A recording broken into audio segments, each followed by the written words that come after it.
नमस्कार दोस्तों, अखिलेश यादव लगातार पीडीए की बात करते हैं। अगर 2024 के पूरे सियासी समर को देखिए तो अखिलेश यादव लगातार ये कह रहे हैं कि उनकी जो पूरी रणनीति है, उनकी जो पूरी तैयारी है, वो पीडीए यानी कि पिछड़े, दलित और अल्पसंख्यक के इर्द गिर्द है। अगर आप समाजवादी पार्टी की अब तक जो 4 से 5 लिस्ट आ चुकी हैं, उसका भी एनालिसिस करेंगे तो उसमें भी पीडीए फॉर्मूला साफ साफ नजर आता है। लेकिन क्या अखिलेश यादव सिर्फ पीडीए के भरोसे हैं? क्या अखिलेश यादव को लगता है कि सिर्फ पीडीए उनको जिता देगा? ऐसा बिल्कुल नहीं है। और इसीलिए अखिलेश ने अब पीडीए के साथ साथ अगड़ों पर भी दांव लगाना शुरू कर दिया है।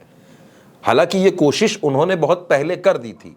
आपको याद होगा, जब घोसी सीट पर उपचुनाव हुआ तो अखिलेश यादव ने सुधाकर सिंह, जो सामान्य वर्ग से आते हैं, उनको टिकट दिया और सुधाकर सिंह ने बीजेपी के दारा सिंह चौहान को विधानसभा का चुनाव हरा दिया। और तभी से अखिलेश यादव को यह लगने लगा था कि पूर्वांचल की जो सीटें हैं, जहां पर ब्राह्मण भी ठीक ठाक संख्या में हैं और क्षत्रिय भी ठीक ठाक संख्या में हैं, वहां पर पीडीए के साथ साथ अगड़ों वाला प्रयोग भी उनको करना पड़ेगा। और अखिलेश यादव ने इस प्रयोग को किया भी। उनकी जो सूची, जो समाजवादी पार्टी ने प्रत्याशियों को टिकट दिया, वो भी यही बताती है। दोस्तों, चंदौली की सीट को अगर हम देखते हैं, चंदौली की सीट पर समाजवादी पार्टी ने वीरेंद्र सिंह को अपना टिकट दिया है।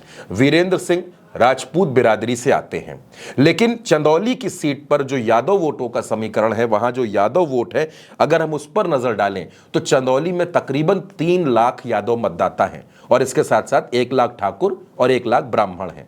अब Yadav vote Samajwadi party manage कर लेगी, ठाकुर वोट भी आ जाएगा, लेकिन ये जो 1 लाख वोट ब्राह्मण का है, ये कैसे आएगा?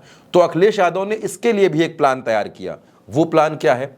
अखिलेश यादव ने भदोही की सीट ललितेश पति त्रिपाठी के लिए छोड़ दी। ललितेश पति त्रिपाठी पूर्व मुख्यमंत्री कमलापति त्रिपाठी के पौत्र हैं, कांग्रेस के कद्दावर नेता रहे हैं और खुद एक बार वो मिर्जापुर की सीट से विधायक रह चुके हैं। वो सीट है मड़िहान।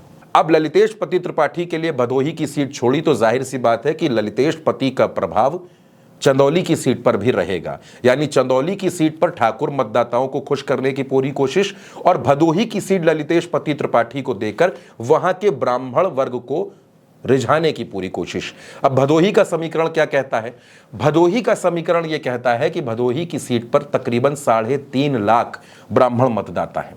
3.5 लाख ब्राह्मण मतदाता वाली सीट पर अखिलेश यादव ने ललितेश पति त्रिपाठी को वोट दिया है।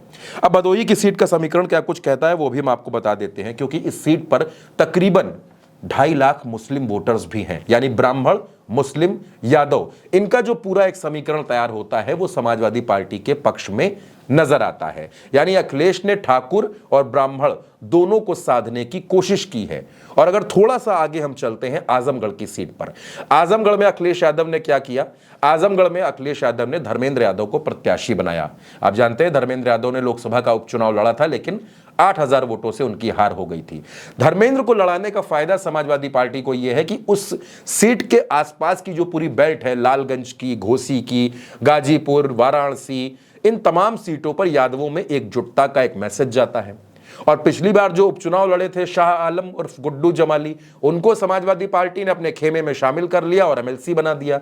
गाजीपुर की सीट पर अफजाल अंसारी को टिकट दे दिया। यानी अफजाल अंसारी और गुड्डू जमाली जो हैं, इन दोनों का समीकरण मिलकर मुस्लिम मतदाताओं में समाजवादी पार्टी को मजबूत करता है और धर्मेंद्र यादव यादवों में मजबूत करते हैं। उधर पूर्वांचल में ही ललितेश पति त्रिपाठी और वीरेंद्र सिंह यानी ठाकुर और ब्राह्मण, ये पूरा एक समीकरण समाजवादी पार्टी के पक्ष में नजर आ रहा है। यानी अब अगड़े हों, पिछड़े हों, मुस्लिम हो, दलित हो, यानी पीडीए प्लस अगड़े की जो अखिलेश यादव की थ्योरी है, उसको अखिलेश ने अब थोड़ा और कस लिया है और तैयार कर दिया है और मजबूत कर दिया है। और अखिलेश की यही रणनीति, समाजवादी पार्टी की यही थ्योरी बीजेपी के लिए मुश्किलें बढ़ाने वाली है, क्योंकि ये पूर्वांचल का वही इलाका है जहां बीजेपी को 2019 में कई सीटों पर हार का सामना करना पड़ा था।